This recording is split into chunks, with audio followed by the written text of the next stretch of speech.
So, ladies and gentlemen, welcome to another part of the Warmongers Hoxha Kermit.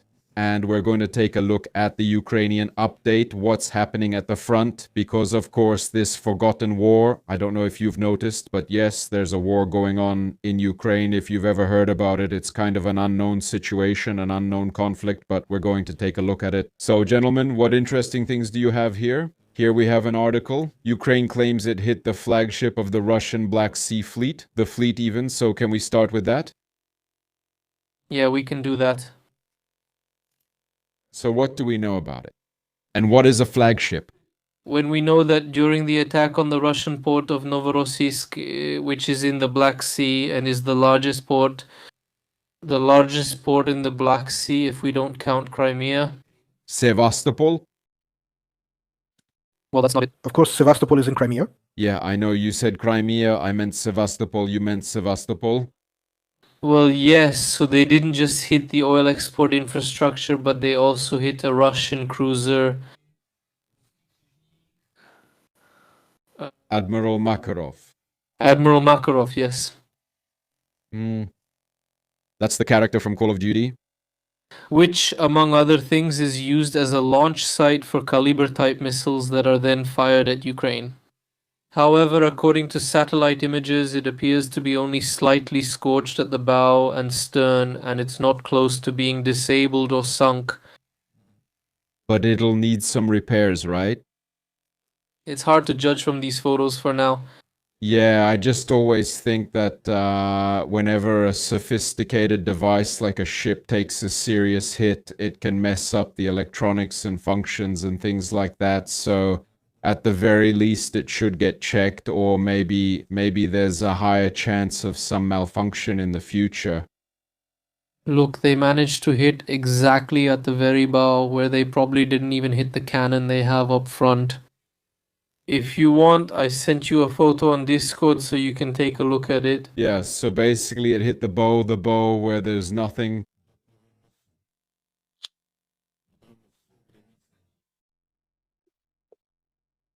I understand, the so-called bow, yes. Well, that's useless. So the hit was definitely good, but the results weren't good. Well, if we're talking about the rest of the port, the oil export pier was hit, as well as some storage facilities at the port, and those are in much worse shape. So Novorossiysk was simply under drone attack with the aim of destroying the oil infrastructure, and a ship was hit just incidentally. Yes, I think from the video they sent 2 drones at it, with one apparently missing, the one aimed at the stern and the other aimed at the bow, which did hit. But that drone flies slowly, it has a warhead with very low penetration, and it carries about 80 to 100 kilos of some kind of explosive, so we couldn't expect anything significant. Well, no, but every scratch at least has to be painted over, and paint costs money. I'm like that, you know, little by little it adds up to the capitulation of the Russian bear. That's true. Anyway, that's just a little episode. The more important thing is that the Ukrainians managed to hit some oil infrastructure in Novorossiysk. They've had some other successes like this regarding oil or gas infrastructure, and I see that near Volgograd or Stalingrad there are some fires breaking out. The Volgograd-Tikhoretsk oil pipeline near Volgograd was hit. I haven't heard about that. It was likely last night when another attack happened. There was an update here 3 hours ago. Yeah, so it was today. Those attacks are happening every day now, so it's hard to keep track, but the biggest Russian port near St. Petersburg was torched. Again? It's still burning. Oh, I see. It's still burning. It's not burning. I checked it on NASA Firms. I have it open here. It's not burning. It's not burning anymore. It's not burning anymore. US Tluga, and right across in that bay there's a smaller port called Primorsk, and that one was also thoroughly burned to the ground. So Primorsk, that's right here. Again, I'll look up those photos from the place so we can show them.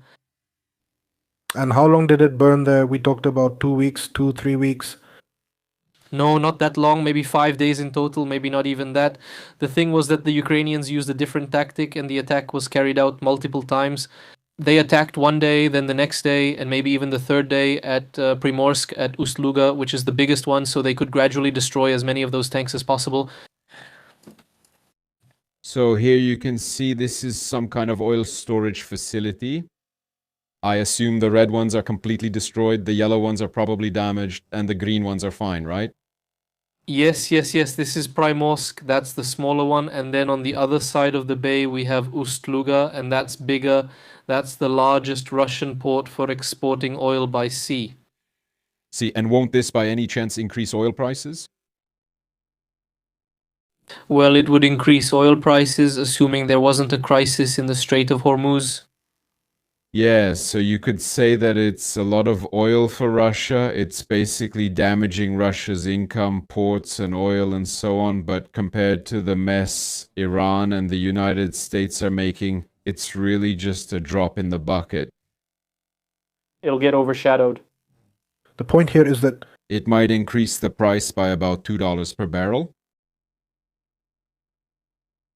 I don't know, I can't really estimate that here, but the point is that with what America is doing in Iran, it's raising the overall oil prices, but the Russians can't sell their oil at those higher prices because they're forced to sell it to countries that want to buy it. Countries interested in buying want it at a lower price. Yeah, so here Russia can't really choose to sell it for the full price. Sure, but still, when world oil is at $90 or $100 per barrel, Russia sells it for maybe 80, you know? Yeah, they're not selling it for 50 anymore. It definitely helps Russia. Yeah, so bombing oil infrastructure, an oldie but a goodie. So Primorsk, Ust-Luga, Novorossiysk. Now I see here even some strike in Vladikavkaz, but that's just some explosion. Plus, the Ukrainian General Staff also announced that on the night of April 10th, the defense forces hit 2 drilling platforms in the Caspian Sea. That's impressive. Well, so Caspian Sea oil platforms. Plus, here we have some fire near Saransk, smoke. Okay, so that's just some explosion. That's probably not really significant. It's really almost impossible to keep track of. This month was, or rather last month, March was the first month in the entire history of this war when Ukraine launched more drones at Russia than Russia did at Ukraine. So every day, literally every day now, several hundred, 300, 400 drones are flying towards Russia, and every time they hit something there. I see here that there was some pretty solid bombing even in the occupied areas, the Luhansk People's Republic, haha, and the substation in Melitopol. It turns out there's another interesting thing that the Ukrainians, as they apparently start to have a sufficient number of their own drones, especially the FP1 and FP2, which are produced by the well-known Firepoint, a company that's under investigation for embezzlement and also produces, among other things, cruise missiles like the Flamingo, have started to focus on a different style, on a different type of targets. We now know about the huge campaign against Russian air defense, where at one point they were able to hit even 2 air defense units a day. And they even started hitting locomotives at train stations in the occupied territories. Yes, even the Russians have now focused a lot on bombing trains and stations, so maybe now they have no room to complain. And overall, lately, I've noticed that there have been more reports of civilian casualties on the Russian side, that maybe the Ukrainians don't care as much anymore. Maybe also because until now they were, let's say, fighting a relatively clean war. But all it led to was that everyone ignored them and nothing much came of it, right? So I'm thinking maybe they just got tired of making fools of themselves. And now it's like, if you do it to us, we'll do it to you. You know, they'll go after Russia that way. I wouldn't be surprised. I've noticed that in the last month and a half or so, some of those drone attacks are also targeting civilian areas, but I wouldn't say it's for the same reason the Russians do it. Yeah, because the Russians are basically hunting people with those drones in some of those areas near the front line. But the Ukrainians are more focused on putting pressure on the government through the civilians. Of course, it's important to say here that the Russians are obviously using small, remotely controlled drones to deliberately kill civilians, while the Ukrainians are using those FP-1s and FP-2s, basically Shahed-like suicide drones for long distances, which is actually a completely different type of drone meant for something entirely different. And of course, the Russians use those too, and the Russians use this type of drone in exactly the same way, just like the Ukrainians, with the difference that now it seems to me the Ukrainians have started attacking more often, even in places where civilians are present, or at civilian infrastructure, or at least at semi-civilian infrastructure. Alternatively, there's also another possibility, namely that the Russians have stopped concealing civilian losses. Yeah, they could have had them the whole time, they just didn't tell us that there were any. Both options seem relevant to me, probably realistic. Any interesting developments on the front? If we look, I'll open Deep State as an example. I think that in the last month there haven't really been any. Russia's advances are now the smallest they've been in almost 2 years. The only thing is that the battle for Kostiantynivka is gradually picking up pace, but that's really the only place on the front that's worth any attention right now. All right, let's switch over, Kostya. Yeah, I see that the front still looks pretty much the same. Kostya, in the last week, it moved about 10 meters here. So it's stable here. If we look at some other areas, the Russians tried to build, let's say, a fairly continuous line on the Ukrainian-Russian border, mainly in the north. They pushed through in several other places. I see that they managed to stabilize the front near Novodmitrivka, which is in the Sumy region. They are doing quite well there, crossing the borders and occupying some of those border villages. But otherwise, you're right, not much is happening. I can even see here that the Russians, well, the Russians too, but mainly the Ukrainians, managed to carry out some kind of counterattack in the past week, and maybe something near Lyman. Lyman, where is it? As the front line evens out, I start to lose my reference points in the form of curves. East of Izium. Yeah.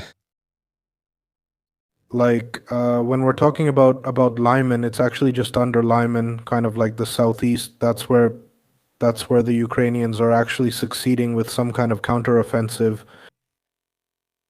Yeah, you can see that they're pushing towards Yampil. Unfortunately, the gray zone is so large that it's hard to confirm. Yeah, here it is. And I also noticed another big Ukrainian shift. I noticed, where was it? That's up here in the north, that's nothing? Well, big, ha ha ha. Well, okay, like big, significant. Significant, ha ha ha. Okay, locally significant. Well, I'll probably leave that to you, maybe. Worldwide significance, especially in the Litoměřice region. So, where was it? It was in the south. Someplace like Novopavlivka? Novopavlivka, yeah? Novopavlivka and Ternové Kalinivske. Like how far south? Is it actually the border between the Donetsk region and the Kherson region? Yes, I see Novopavlivka. Yes, a wide gray zone, meaning a no man's land. What was supposed to happen here? No, the Ukrainians are having some success with limited counterattacks there. So? But nothing that could change the course of the war. As for the fighting on the front lines, the situation is basically stable for now. The Russians have started their spring offensive, but so far nothing has really come of it. As for the number of attacks, the Russians are carrying out more attacks than ever before, but they're taking less territory than before. To put it another way, they're capturing the least amount of territory per attack since the beginning of the war. Just be careful with the definition of the number of attacks. It's counted as, even if a single soldier charges at you, it still counts. You make a tally as an attack. And if 20 tanks and 30 planes come at you, it still only counts as one attack. Sure, so maybe that's fair. Be careful with that definition. We can infer something from that. We can infer from that that the Russians are not able to attack as effectively. Alternatively, that they more often launch weaker attacks. Well, yes, we can infer that from it. By the way, we can... Just a moment. We have a question here about the ceasefire. Today, defense stocks fell by 12% because Budanov said the war would stop. Budanov said the war would stop, really?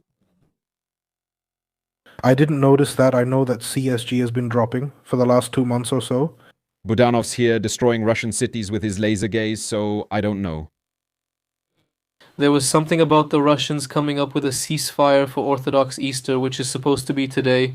However, the only difference I've heard so far from my contacts on the front is that the Russian artillery activity was lower than usual in the morning. All right, so ceasefire was declared. Okay. An Easter ceasefire, which means the Russians were too busy painting artillery shells, so they couldn't fire as many. During the morning, In the morning, they were still whipping. The thing is, Easter like this, Zelensky wanted there to be a ceasefire for Easter, but basically for our Catholic Easter, which the Russians rejected and saw as a PR stunt by Ukraine. Yes, so we have a report here, if I may. Kirilo Budanov brought down CSG stocks. The deal with Russia is reportedly about to happen. Investors are leaving the arms manufacturer. It's on E15, which is a media outlet I'm not really familiar with. it doesn't ring a bell for me either. E15. I don't know. I don't use it, you know. Shares of the arms manufacturer CSG are experiencing another episode in their series of Friday intraday collapses. On Amsterdam's main market, shares in Prague fell as much as 12% and even halted trading during the day. The shares started to slide during the morning, following the decline of European arms manufacturers such as Rheinmetall. Look, when it comes to Rheinmetall and these things, they've been going in crazy cycles for the last 3 years or so, always rising and falling. I would say it's simply determined by how people are feeling at the moment, whether the war is being addressed or not, and how intense it is or isn't. And right now, for example, people might feel that since the war isn't so much in the media, not much is really happening anymore, so there's some pressure to invest less. Yeah, the Iranian war is happening, but it's known that CSG doesn't have much influence there. Right? I've also heard that Rheinmetall specifically is getting a lot of criticism because they refuse to invest in and participate in the development of drones, since they consider them obsolete or a dead end in warfare. And because of these statements, Ukrainian soldiers who would of course appreciate any innovation, help, and another person who could supply and assist them aren't exactly thrilled about it. Yes, I read some of those statements that Ukrainian weapons are like Lego sets, that they're not real weapons or something like that. They said at Rheinmetall that those drones just aren't real weapons. If I may add one more thing, I'll send you a link. I hope you'll be able to open it. Yes. That's what we'll be looking at if you manage to open it. Well, I'll give it a try, right? Give it a try. I see a map. Give it a try. Google Maps. Yes, so these are the last two villages in the Luhansk region that are still controlled by Ukrainians. There isn't much left of those villages. If you zoom in, it's already updated. Aha, that must... A photo after the war, well, the houses are simply destroyed. Yeah. I wanted to look at some photos. There are no photos. So the Ukrainian side has already been updated. I see this field here all torn up by shells. If you look further north, you'll see destroyed tanks too. That's intense. Look north, look further up. Go up from those villages along the main road and you'll see. I might have lost it. Wait. So, more to the north, we see shells in the fields. Google updated it during the war. And now where you have that road going up, just go along it. Here, man, it's completely torn up here. I have that phobia of small holes that are close together. It's really hitting me right now. Trypanophobia? Yes, yes? I have a remark about that, but I won't mention it. So it's not that hard to find a destroyed tank somewhere in the field here in these parts of the front. Yeah, I'm looking at it. Well, I haven't found any yet. But here's something maybe. It's hard to say if it's a tank, but it looks like some kind of tank-like thing. A lot of them are by the roads, right? I'll try to find some for you. Well, anyway, let's take a look. Let's see what it looks like, for example. So not the whole front line is updated. For example, Bakhmut is updated, Marinka is updated. I had a whole folder where I had, for example, something that was already 2 years old. If you look at Kupiansk, literally on that bridge, the central bridge that goes across in the middle of the city, you can see a Russian convoy of the Russian army, just like at the beginning of the invasion. So it's actually like time travel, that some parts of Ukraine are from the year 2022 and some are maybe from the year 2025. Well, probably not 2025 yet. I think it's 2023. Yeah. Well, we can agree that Street View would show us best, but it won't be driving there for a while yet. Avdiivka is right here. It's beautiful like this, if I may say so. I'm actually looking forward to the update of Avdiivka for one simple reason. The Russians are using it as a storage site for destroyed equipment from the Pokrovsk offensive, so I'm looking forward to seeing those piles of tanks we'll see there. So, do you already have Avdiivka updated or not? You just have it destroyed. We can see those piles of rubble there. That's true, but I don't know. Avdiivka has been a frontline city since 2014, so I'm not exactly sure what year that's from. That's true. So, that's an interesting fact that if you want to see the reality of war from above, Google Maps can now give you that incredible sense of immersion. The field is torn up by Russian tractors. And this is the current situation in Ukraine. Thank you all for watching, and thank you as well for bringing me some interesting information about this. The Ukrainian front lines. We'll meet again when there's interesting news from Ukraine or economic updates. I'm not sure if it'll be on the podcast or if I'll cover it myself next time. In any case, yeah. Thank you very much for your cooperation, Hochi and Kermit. And now we're going to take a look at the last topic of today's podcast, warmongers, which will be about Hungary, about the Hungarian elections, and of course, if you want to watch the whole stream in one go, then know that the recording is available for members and on Hero Hero. So that's that. And the rest of you who just watched the video, make sure to join the live streams.